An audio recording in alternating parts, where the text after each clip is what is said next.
All new at 11, a dirty dining investigation revealing a new outbreak lurking in the Bay Area, and the health department is doing nothing to alert the public. So we're taking action for you about parasites found in fresh produce, making people horribly sick.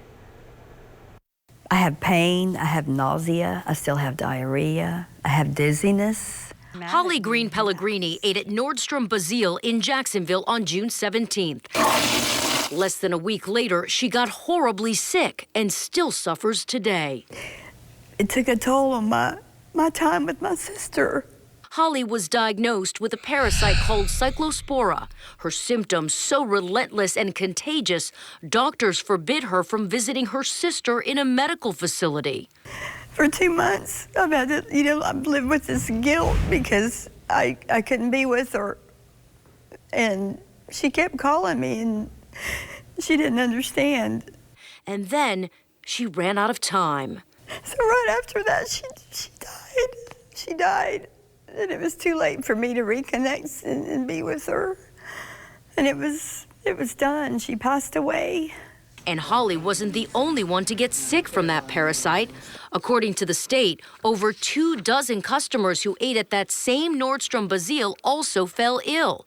The state health department wrote it believes that each patron consumed basil that was likely already contaminated with the parasite prior to its delivery to the establishment. And in Tampa, the Nordstrom Bazile at International Plaza also had 3 people test positive for the parasite after eating there, according to the health department. In a special Dirty Dining I-Team investigation, we uncovered Florida had a major outbreak of cyclosporiasis that began in the summer months, but our health department never issued a warning to the public. According to the CDC, the parasite responsible for the nationwide outbreak made its way into the U.S. on fresh basil, imported by a Mexican distribution company. Hundreds of people across 11 states have been sickened, despite the company recalling the basil on July 24th. It may last from days to weeks, sometimes even months. Dr. Beata Casañas is an infectious disease doctor for Tampa General Hospital and USF Health. Very watery diarrhea, abdominal pain, cramping, bloating, loss of appetite, weight loss, fatigue. Some patients also experience low-grade fevers. Dr. Casañas says she's seen a huge spike in cases just this year. Normally, Florida has about 75 cases per year, but already in 2019, there have been more than 530 cases recorded. In the Bay Area, dozens of cases, with the most in Hillsborough and Pinellas. And according to state inspections, Oxford Exchange in Tampa had 2 cases in June and August. And another case in June was discovered at Gianni's restaurant in St. Petersburg. When you fail to take the proper precautions to handle your food, you are playing Russian roulette with your patrons and the health of your patrons. Ron Simon, a national food safety attorney, has filed several lawsuits against restaurants in Florida over the recent outbreak, including legal action in Holly's case.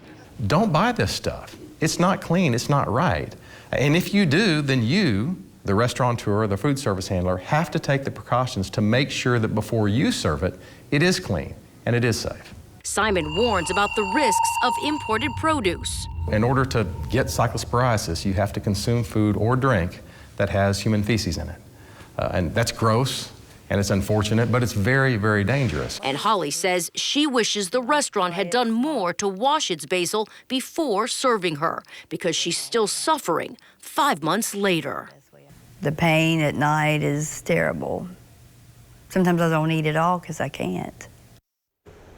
Now, I reached out to Nordstrom Bazile, Oxford Exchange, and Gianni's. No one wanted to speak on camera, but say they take these issues seriously and cooperated with the health department. Gianni's also stopped buying from its basil supplier. Read their full statements on our website, abcactionnews.com/dining. And keep in mind, there is no vaccine for cyclosporiasis. So if you think you've been infected, get tested right away.